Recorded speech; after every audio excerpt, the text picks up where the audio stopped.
bateau. Tous les migrants qui sont venus dans les années 60 et début des années 70, ils ont pris le bateau. Oui, vous et d'autres.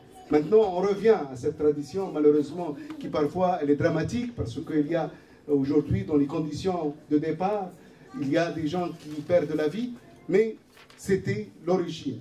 Et le Hedi Killa, il a chanté une chanson qui s'appelle Babour Zammar, Shak al-Bahar, Atab al-Zahar. Et vous allez l'écouter.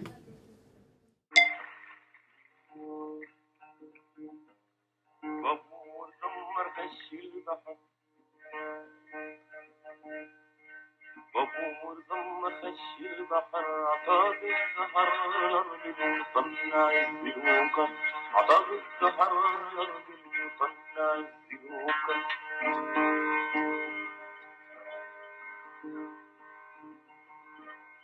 بابور ضم خش الغريب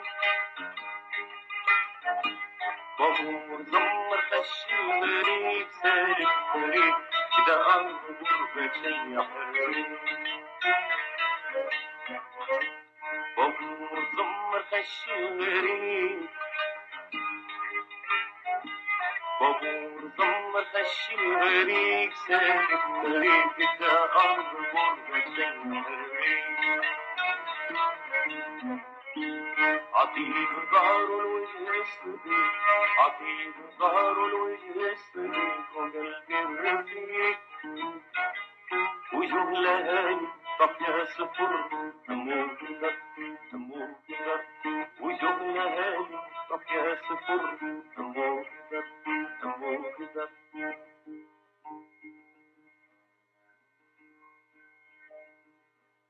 بابور زمر بالصوت عالي. Je ne peux pas commencer cette réunion sans avoir une pensée à ce qui s'est passé à Toulouse. À Toulouse, il y a un fou criminel qui a commis un crime dont nous, migrants, sans papier ou avec des papiers, avec la nationalité ou sans la nationalité, les Arabes, les musulmans, vont payer le prix. Et vont payer le prix encore pour longtemps. Parce qu'on va être stigmatisé, c'est-à-dire montré par le doigt. C'est-à-dire qu'il s'appelle Mohamed, tous les Mohamed aujourd'hui sont des assassins pour eux. Donc c'est pour cela qu'on ne peut pas se passer sans parler aussi des victimes, des enfants, des victimes, des soldats qui sont aussi des Arabes, des musulmans. Il n'a pas choisi, lui. C'est pour cela que nous devons avoir une pensée pour ces victimes et nous devons condamner fermement ce crime. Voilà un peu, on ne peut pas avoir une réunion comme celle-ci sans évoquer ce qui vient de se passer et ce que va retomber sur nous, sur la vie quotidienne de chacun d'entre nous. Parce que entre hier et aujourd'hui, vous avez constaté qu'ils ne nous regardent pas de la même manière. Et merci. Donc je demande une minute de silence à la mémoire de tous les victimes du terrorisme et de l'injustice.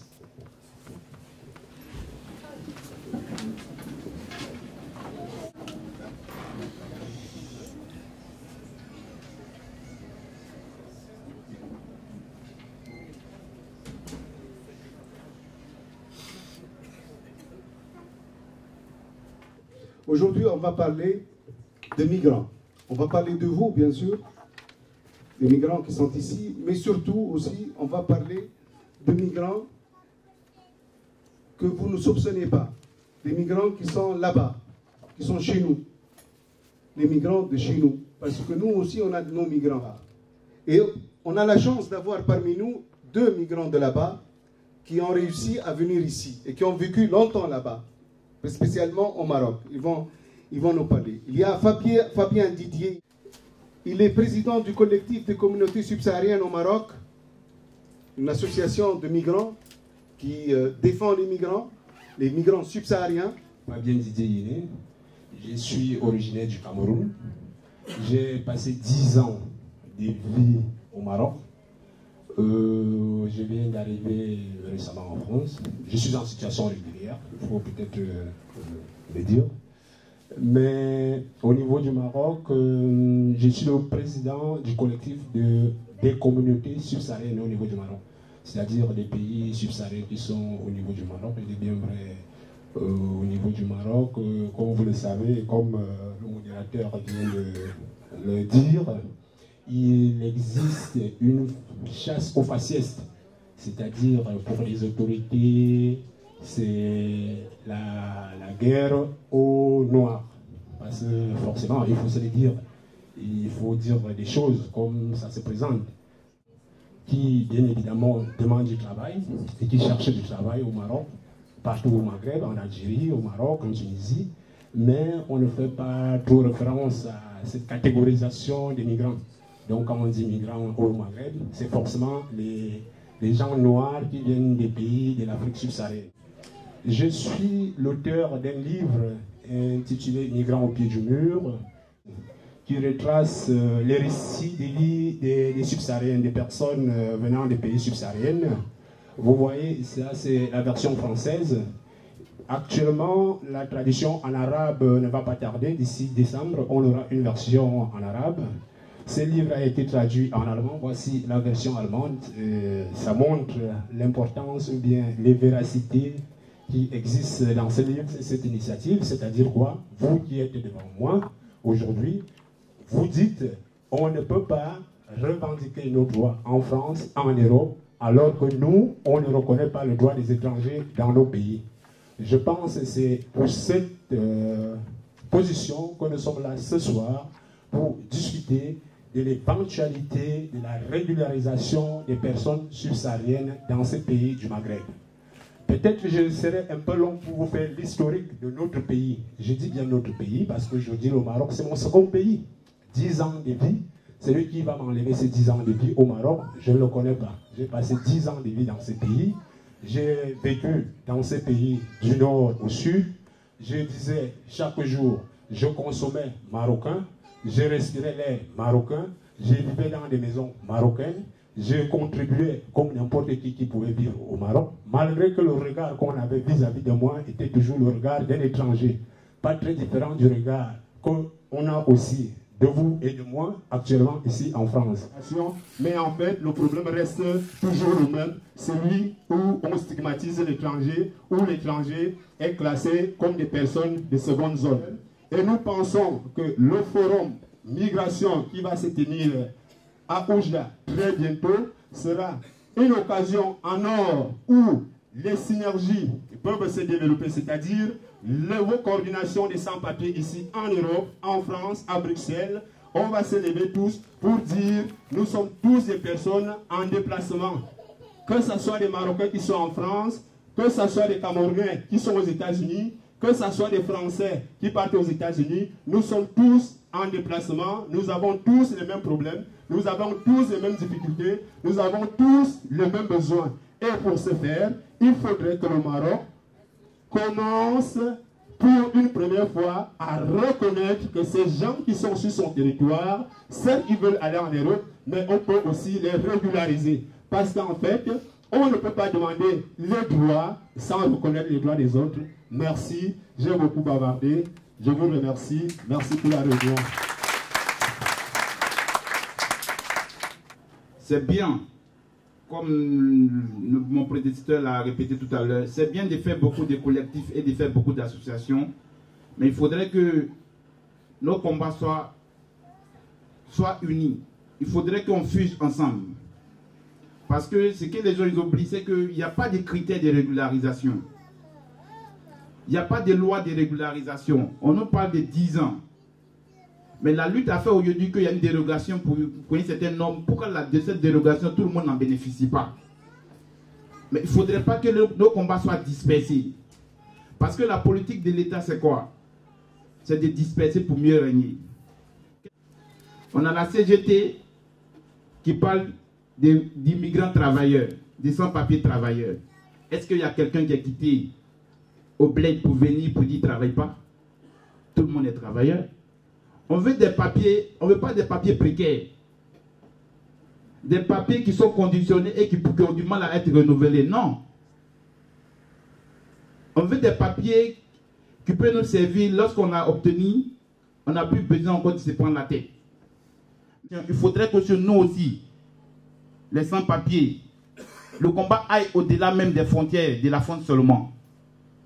Voilà pourquoi il a été mis en place la coalition internationale des collectifs des sans-papiers, que le groupe presque tous les collectifs de l'Union européenne. Donc cette marche-là, on lance l'appel à tout le monde, qui aura lieu le 2 juin jusqu'au 2 juillet, et il y a une demande de réception à la Commission européenne. Je vous remercie. Important, il faut retenir que c'est que partout on lutte, là-bas on lutte, ici on lutte, et on trouve les moyens de lutte, et les coordinations c'est pour trouver l'unité. L'unité c'est la force, et la force c'est la convergence des intérêts, et dans les convergences on trouve les solutions et on gagnera. Avant de passer au parler aussi de nous encore avec d'autres intervenants, je veux appeler M. Camille Sari. Donc travaillez pour vos peuples. Pour travailler pour vos peuples, préparez. Pourquoi vous restez dans des chamailleries d'enfants? Mais bon, il n'y a pas que... C'est pas seulement psychologique ou de nerveux, c'est aussi il y a des intérêts. Donc, pour revenir au Maghreb, moi je dis, on peut avoir beaucoup de projets communs. Si le Maghreb est uni, on peut augmenter le taux de croissance de l'économie, c'est-à-dire on va créer plus de richesses. Savez-vous que l'Algérie exporte son gaz partout dans le monde sauf au Maroc, et le Maroc achète son gaz partout sauf à son voisin? Ça c'est encore les aberrations, vous savez. Bon, je dis qu'on a déjà obtenu un résultat. C'est qu'ils ont arrêté de s'insulter entre eux. Déjà c'est bien. Donc ils ont arrêté de s'insulter, de se lancer des pots de banane. Et donc déjà ils commencent à dialoguer. On a des intérêts communs. On n'est pas obligé de s'aimer, mais on va travailler ensemble sur des points communs. Et j'ai proposé de créer une monnaie commune. C'est pas la monnaie unique. Bon, je ne vais pas détailler. Tout ça, je l'ai expliqué dans les médias. La monnaie commune, c'est-à-dire que chaque pays garde sa monnaie. Il n'y a rien qui change. Les Tunisiens, ils ont leur dinar, les Algériens, ils ont leur dinar, les Marocains. Chacun garde sa monnaie, mais c'est dans les échanges. Actuellement, un Tunisien qui veut aller en Algérie, il a besoin de dollars. Ou un Algérien qui va en Tunisie, il a besoin de devises. Donc tout ça, c'est quand même honteux que dans des pays comme ça, ils sont obligés de passer par des devises pour les exportations, les importations, tout ça. On crée une monnaie commune. C'est pas l'euro, c'est l'écu, parce qu'avant l'euro, il y avait l'écu, c'est-à-dire que chaque pays garde sa monnaie, on va pas être dans le système de l'euro, mais tout ça c'est pour faciliter la circulation. Là, je voulais maintenant parler de mon expérience sur le Maroc. Je me réjouis aujourd'hui de voir les Noirs circuler dans des villes marocaines. Pour moi, vraiment, c'est quelque chose qui est plus grand que je pouvais faire au Maroc. Parce qu'en 2005, il y avait eu des événements de Ceuta et Melilla auxquels ils avaient abattu des migrants qui voulaient juste traverser de l'autre côté, comme mon frère Fabien vient de le dire, pour chercher une meilleure vie. Ils étaient abattus. Et puis d'autres, ils étaient refoulés au désert. Et puis après ces événements, on avait résolu, on était aidé avec un compatriote aussi, qui s'appelait Placide. On était dans la chambre, on louait une petite chambre, on était dans la chambre, on commençait à réfléchir, qu'est-ce qu'on pouvait faire ici au Maroc. Lui me disait que non, on pouvait créer quand même une association pour pouvoir défendre nos droits. Moi, je lui ai dit, bon, même si on crée une association, mais là, on n'a pas de papiers, et puis s'exposer aux autorités, ça serait vraiment un problème. Bon, comme on était des demandeurs d'asile, il m'a dit que non, la CER pouvait nous protéger. Alors on avait dit oui, il faudra qu'on puisse s'organiser parce qu'on avait compris que l'Europe menait une guerre contre nous parce qu'on était en danger sur le territoire marocain et on s'est décidé en disant que non, il faut créer une structure. On a commencé à organiser des manifestations devant le Haut Commissariat des réfugiés jusqu'à ce que le papier de Haut Commissariat des réfugiés qui n'était pas respecté. À partir de cela, il y a eu des échos. Il y a eu des échos et puis le Maroc à l'époque commençait à subir des pressions de pays de l'Union européenne en lui disant de pouvoir reconnaître des réfugiés qui sont dans son territoire. Et c'est ainsi que le papier là, qui n'avait pas d'importance, les papiers qu'on donnait les réfugiés, en ces moments-là, parce qu'au début, les policiers déchiraient cela. Et quand il y a eu des manifestations, et c'est de là où la police a commencé à respecter, parce qu'il y a eu des ordres qui étaient venus en haut. Alors, on les a dit, ça serait mieux quand même, il y a d'autres associations, que vous pouviez y aller et puis commencer à parler l'arabe pour s'intégrer. Au niveau des hôpitaux, à l'époque, en 2007, si un migrant tombe malade, et même un enfant, et qu'ils aillent dans des structures médicales pour se faire soigner, directement la police, le médecin appelle la police pour récupérer le patient, enfin, de le refouler. On a mené des actions avec des journalistes marocains et des journalistes internationaux qui étaient derrière nous. Il y a eu quand même un changement aux hôpitaux marocains. Aujourd'hui, on parle des migrants sans papier, ils peuvent aller se faire soigner sans problème. Par après, j'ai quitté le Maroc et je suis arrivé ici. Et la personne qui m'a accueilli ici, ce n'était pas un Congolais comme moi, c'était un Marocain, c'était Driss.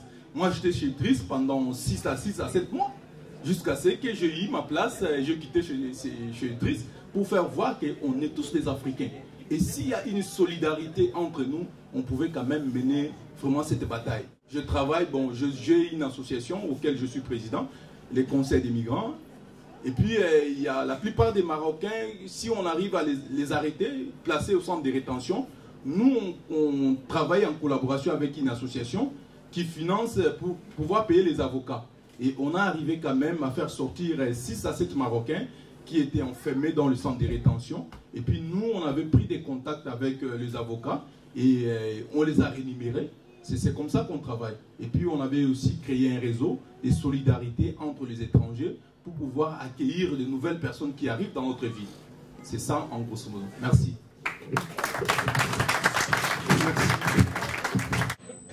On a 600 familles qui manifestent tous les jours devant le ministère des Affaires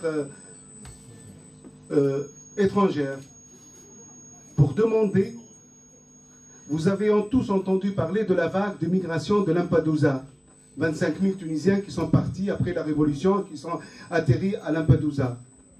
Et bien parmi les 25, ce n'est pas l'objet, on peut parler toute une soirée de ce problème-là de Lampedusa, mais parmi eux, il y a un problème aujourd'hui qui n'est pas encore résolu et qui nous concerne, nous, en tant que gouvernement tunisien et tunisien.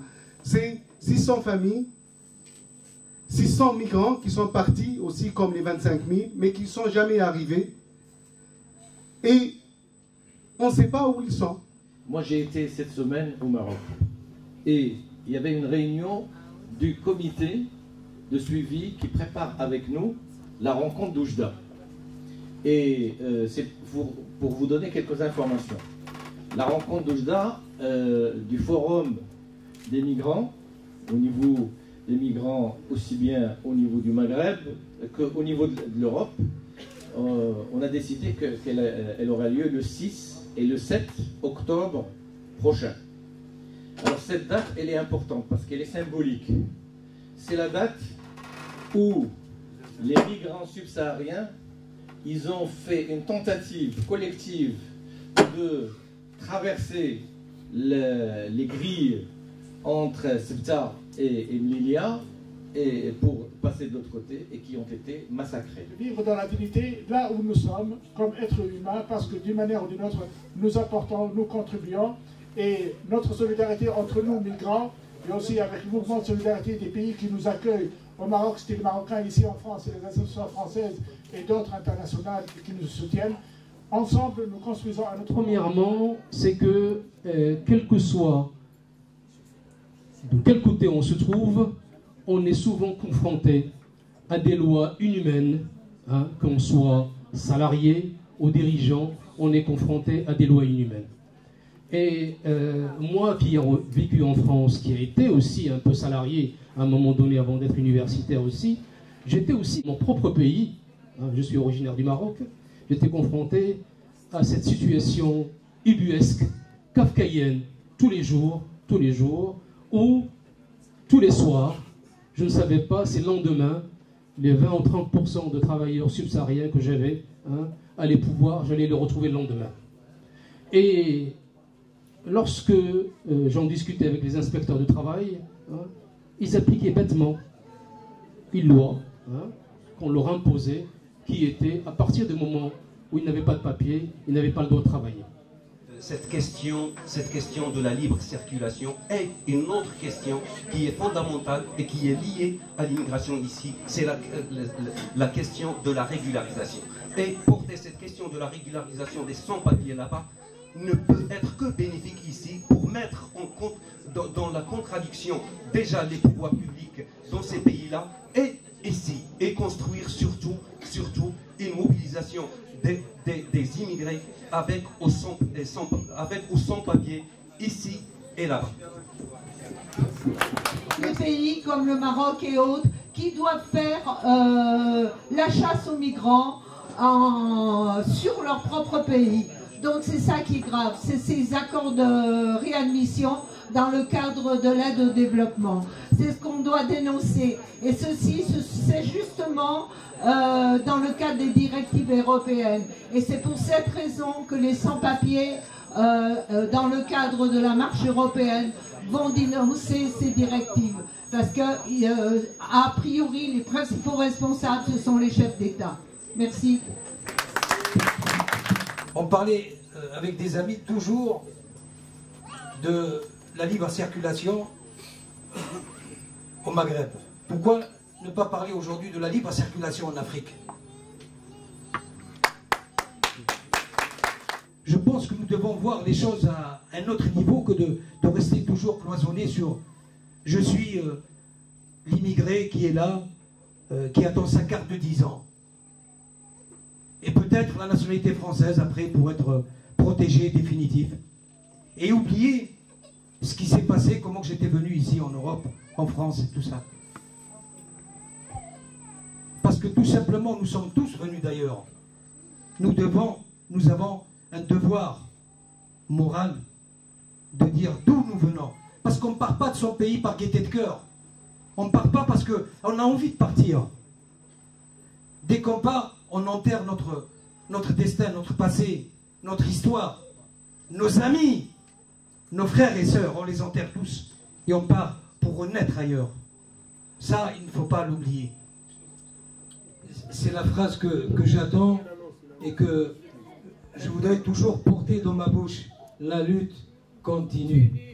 Tout s'arrache par le combat. Je vais vous dire une chose, je n'ai jamais cru aux lois, parce que les lois fabriquent les sans-papiers. Qu'on arrête de nous faire croire qu'il y a ceci, il y a cette loi, il y a ce titre de séjour. Pourquoi il n'y aurait pas du tout de titre de séjour et qu'on circule librement et qu'on s'installe librement, là où on veut? Qu'on arrête de nous faire croire justement que les lois sont pour nous. Au contraire, les lois fabriquent les sans-papiers et nous mettent dans cette situation de non-droit et d'inégalité. Il y a un proverbe qui dit « Ne me libérez pas, je m'en charge. La lutte continue. »